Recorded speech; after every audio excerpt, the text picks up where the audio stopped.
Bonjour et bienvenue dans cette nouvelle vidéo. On va traiter de la fin de The Acolyte et l'abandon par Disney de la série du fait qu'il n'y aurait pas de saison 2. Et en fait, on va clarifier plusieurs points. D'abord, Kimmel, que c'est clairement appelé Dark Kimmel, il dit lui-même que c'est un Sith. Donc je ne vois pas vos théories, oui c'est un chevalier de Rennes, parce qu'il a un casque usé. Oui, il a un casque usé parce qu'il vit un ermite sur une planète qui ressemble à Actu et qui, à mon avis, pour moi, est Actu. Faut arrêter le délire avec l'univers étendu et le canon parce qu'il y a une mine de Cortosis. Et comme il vit en ermite dans sa putain de caverne, je ne le vois pas avoir une armure bien saillante à la Dark Vador. Si il dit que c'est un Sith, c'est un Sith.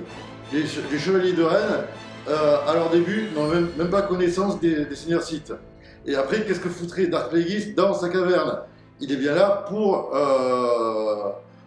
le former, c'est son élève, et Kimmel veut prendre un acolyte pour tenter de renverser Dark Plagueis, enfin c'est ce qui se passe dans sa tête, et devenir lui-même le Seigneur Noir des Sith. Après, dans la menace fantôme, la série se passe 100 ans avant la menace fantôme, on est bien au courant que les Jedi ne sont pas au courant du retour des Seigneurs Sith, ils pensent qu'ils sont morts il y a plus de 1000 ans.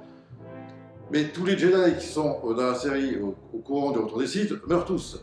La seule qui en reste en vie, et c'était la maître de Kimmel au moment où il était encore un Jedi et qui va rendre des comptes à la fin, c'est la Jedi salope qui modifie l'histoire à son avantage et met tout sur le dos de Sol. Après, l'histoire des jumelles, oui, elles ont bien été créées par Dark Plagueis, enfin c'est la théorie la plus probable. Lorsque Mère Anisaya dit ce que cela a coûté de créer des jumelles, autrement dit créer la vie, mais qui sont en fait une seule et même personne qui représente à la fois le côté lumineux et le côté obscur, parce qu'en fait c'est clairement plus le côté obscur, et Anakin a été créé par la Force en réponse aux expériences de Dark Plagueis pour créer la vie. Donc ça se colle. Le fait que maintenant, le fait qu'Osha fasse saigner son Crystal Kyber et que son sabre laser devienne rouge instantanément. Pour les Sith, par exemple Dark Vador, quand il devient Dark Vador, il a toujours son sabre laser bleu.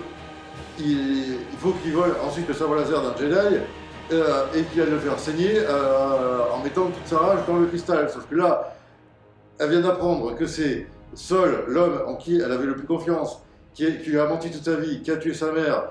Elle vient de basculer du côté obscur, elle est pleine de rage.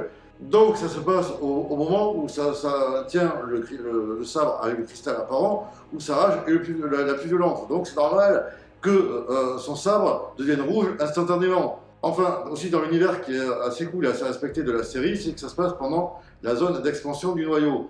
Et devant le début de la série, avec la Fédération du Commerce qui crée des nouvelles routes commerciales vers la bordure médiane et la bordure extérieure, c'est relativement intéressant. Et aussi d'avoir des Jedi qui sont des super flics de l'espace et qui ont une autorité et un temple sur plusieurs systèmes, qui sont limite supérieurs au Sénat, et de voir les sénateurs dire oui mais qu'est-ce que ça va faire quand il y a un hindou qui va envoyer ce qui effectivement arrive.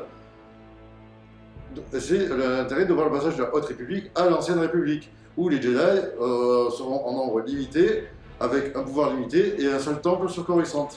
Voilà, c'est mes avis sur The Acolyte. Vous avez le droit d'être d'accord, de ne pas être d'accord, de commenter la vidéo. Et merci d'avoir suivi cette vidéo.